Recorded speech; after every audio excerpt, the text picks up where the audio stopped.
Hi, welcome to First Congregational United Church of Christ in Mount Vernon, Ohio's 2020 Adult Education Series. The next few sessions, we're going to be using a book called What Every Believer Should Know About the Faith, but Probably Doesn't, by Paul Allen Laughlin. It's a wonderful book. I love this book. I've been using it for years. I've had it for years. It's helped me immensely. I actually turn back to it and use it on my desk often as a reference. For this session, will help if you've read the introduction and chapter 1 on the nature of the Bible, found at pages 1 to 38. 1 to 38, chapter 1. As a professor of religion and a pastor, the author noticed and has noticed over the years that Christians by and large seem to be lacking a fundamental knowledge about the faith. And he argues in the book that the lack, and this is in the introduction, is due in part to Christian education being left to amateur teachers, as well as the struggle that even professionally educated ministers have in challenging long-held religious notions.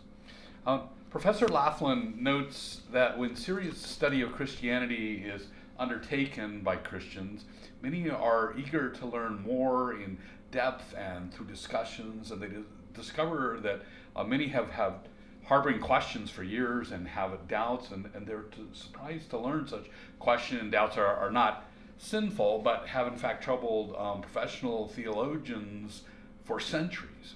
This book is a way to begin a serious study of Christianity. And such study can it can be disconcerting. But if you stick with it, chances are it will result in a deeper understanding. And don't just take what the author or my words, what we say on it, but study and explore what others have to say on the matter, and a wide variety of speakers and writers, male and female, black and white, Hispanic, conservative, moderate, liberal, progressive.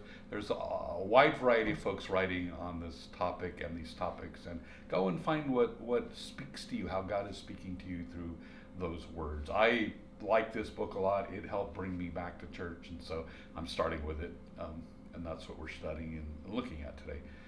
So since the Bible is most of what I'm talking about is based on the book, I'm sort of summarizing it, but I'm also putting my spin on it, or I have to in order to cut out some stuff and do this speech talking in less than 38 pages. Since the Bible is a source of sacred texts and stories in Christianity, it helps to understand that the Bible, look at it from a historical perspective, and we can apply reason and historical tools in our modern culture to understand the Bible, and we shouldn't be afraid to do that. They are gifts and blessings from God, and tools that have been given to us to use. So let's use them when we look at the Bible.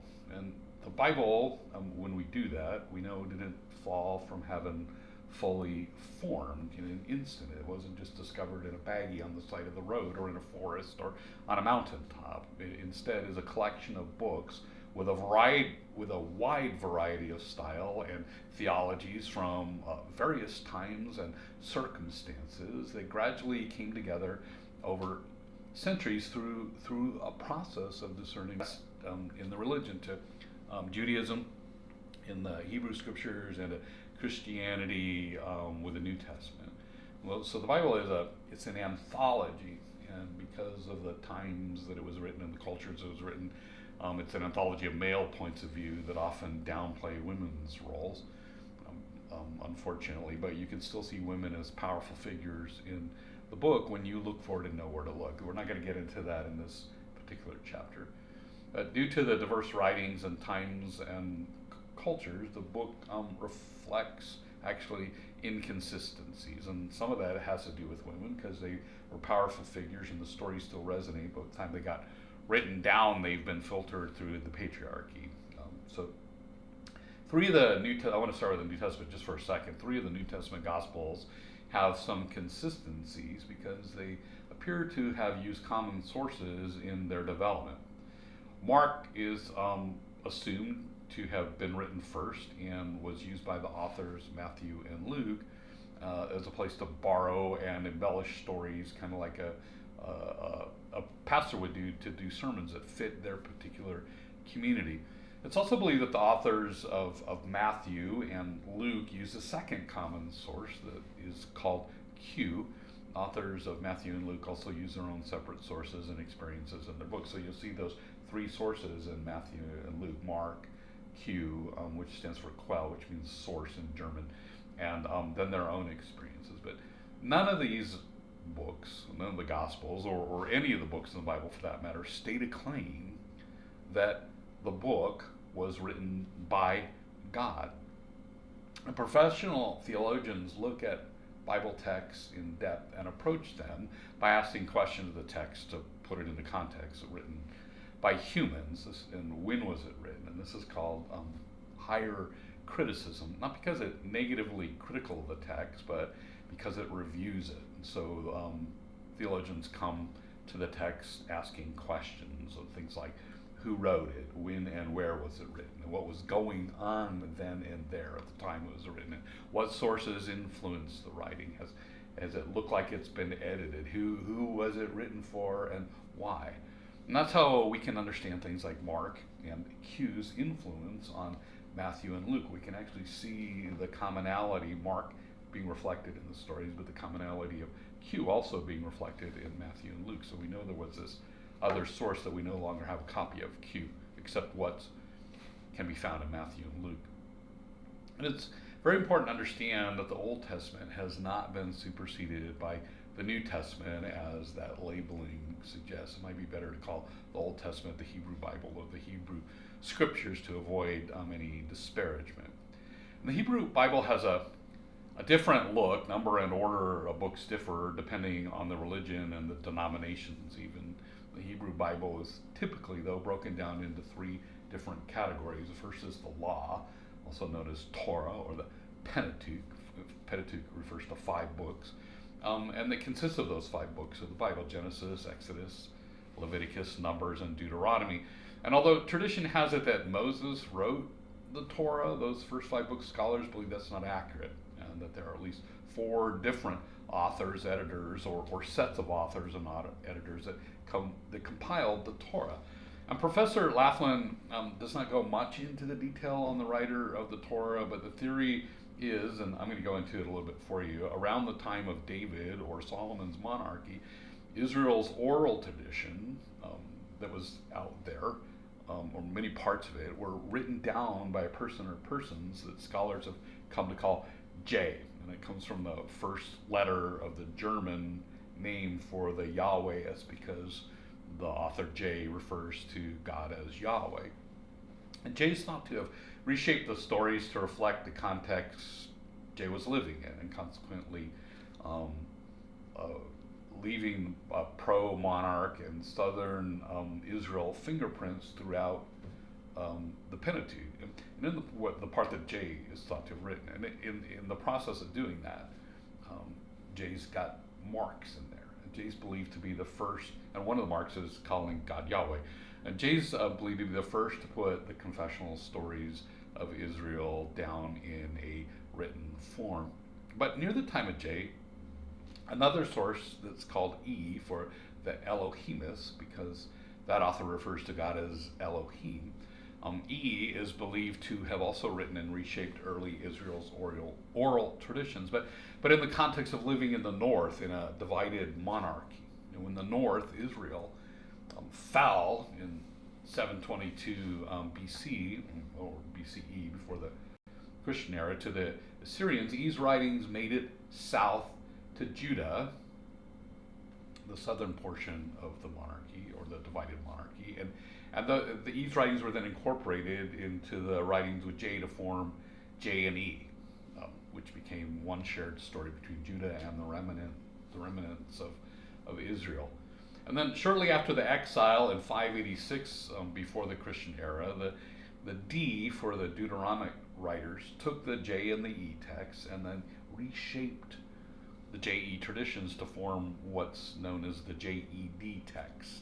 And these fingerprints, the Deuteronomic fingerprints, include concerns from the exilic context which D experienced. And then later during the exile, P for priestly, there's some writers also are thought to have reshaped JED from the exilic context, giving us JEDP, which today is known as the Pentateuch or Torah or the Law. And that's the law, the first 5 books of the Bible, and a really quick overview. The second category is going to be even quicker. The books of the prophets, which are not books by people who were seers in the sense we might think of prophecies, but who were critics of the culture and pushing for justice and against oppression and speaking what today we would call truth to power. And the third group of books is a sort of catch-all for the other types of books called the writings. And 2 books in the Bible don't even mention God. And think about which ones they are and look that up. And maybe you know off the top of your head. The Hebrew Scriptures were formed many years with most of the Hebrew Scriptures were formed over many years, with most of them being completed 100 years before Jesus. But they weren't formed into an official canon until 90 years into the Christian era. So they were around for a long time before they were compiled into a library. Bible actually means library, collection of books. The New Testament is a library, a select set of books culled over time out of many that dealt with Jesus and Christianity. They're not the only books that we're dealing with. They're the ones that resonated, and eventually they too go through this period and then are finally culled and put together to the New Testament. But the books weren't. None of these books were written to be what we today would consider accurate historical recounts of events, like we hold authors in history to try and do today. There instead were either letters or testimonies by the faithful of how they experienced God individually or as a culture through the life of Jesus in the New Testament. They're conveying theologies, not history. And so they are biased writings in that sense. And they're also only an account for, at most, portions, 2 weeks of Jesus' life. I mean, there are some early stories and some as he's marching through time, but most of the stories boil down to the last 2 weeks of Jesus' life. That's not categorically true, but that's generally true. And there are 4 categories of New Testament books, besides the Gospels. There are the epistles, letters written by Paul, and Paul impersonators. Back then, people would write in another person's name to show respect and do homage for them. They weren't trying to lie. They would and say, "Oh, Paul wrote this book." They were trying to honor Paul. And then there's some letters that are written that aren't claimed to have been by Paul. I already mentioned the Gospels: Mark, Matthew, Luke, and John. None of those authors are probable witnesses to any part of Jesus' life. They come later, a generation or more later. And there's also the Acts of the Apostle, which some people just call Acts. And finally, there's a book called Revelation. Paul's letters are the earliest books. They're written around 50 CE, the Christian area. That's 20 years after Jesus' death. Around that time. Mark's the earliest gospel wasn't written until 70 CE, so that's much later, right? That's 40 years after Jesus' death or so. And Matthew and Luke are thought to have been written around 80 or 90 in the Christian era, and John closer to the turn of that century at 100 CE, or what we used to call AD. The infancy narratives that we see in Matthew and Luke, those Christmas stories, are believed to be the latest part of the Gospels. Professor Laughlin notes that were crafted to fit cultural hero stories of the day. We're not in that culture. We don't really grasp that part. But heroes in that day, like Caesar was said to be a son of God, kind of thing. And so those stories are reflecting what heroes went through in that time, and their attributes that are thought to have been given to Jesus. Now, most words in most of the acts and words attributed to Jesus in the New Testament probably weren't literally specifically the acts or words of the historical Jesus. They weren't tape recording. This is passed on through oral history and not written down quite a while later. The New Testament was formed through a long process that began with the oral traditions and the errors that come with passing the stories by word of mouth. And then those oral traditions serve to form pre-gospel letters, Paul and the other letters, and then the gospel accounts, each of which were eventually turned into hand-copied manuscripts. There were originals. No, they don't exist anymore. They're hand-copied down the ends with editing and errors that come with hand copying. And translations added additional errors to the mix. So there's no one manuscript of the original Bible to go back to. Instead, scholars go to a number of manuscripts and apply rules of reliability. What's oldest, what is in the original language, what's the most difficult, what's the most reliable, and they're trying to figure out which of those words and translations and copies are best. But even then, the ancient writings aren't easy to translate. And so those who argue the Bible has no errors need to first tell us what version is error-free and why is they're not going back to the original language if they're relying on English, or where are they getting these error-free books from, because there's copies and translations and all the errors that humans make in doing that, and where they're getting the idea that somehow they're error-free. It doesn't say that in the Bible. The Bible suggests people's relationships with God are dynamic and ever-changing. That's the important part. And it's as if God has been and always is still speaking to people in their context. The recent, it is recent, fundamentalism is only 150 years old. It's a new thing in Christianity, and it asserts that the Bible's inspired literal word of God, but it ignores biblical inaccuracies, contradiction, and the present worldview. Plus, it's used in a pick and choose way to push an agenda.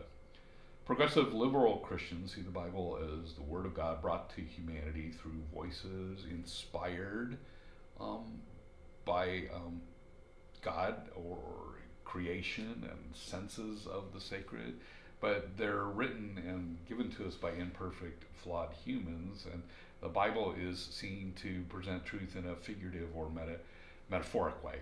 And this view can also end up allowing a pick and choose way that pushes agendas, so you need to be careful about that. The Bible is a tool. It's actually a window to help humans experience God. It's not God, and it doesn't claim to be God. It's more like binoculars or a map, that's pointing to God and helping us get there, but it shouldn't be confused with God. The Bible can put the reader in touch with the divine, with the sacred, and it exhibits a God of love who acts and reacts with humanity. Well, that's a summation, a very quick one, of this wonderful book's first chapter, Remedial Christianity, what every believer should know about the faith, but probably doesn't, by Paul Allen Laughlin. I highly recommend this book. And get it. If you want to join us, we're going to do chapter 2 next, and I'll see you when I post that, which I hope will be next week. So thank you for joining me. Please go in peace, knowing that you are loved and that you matter.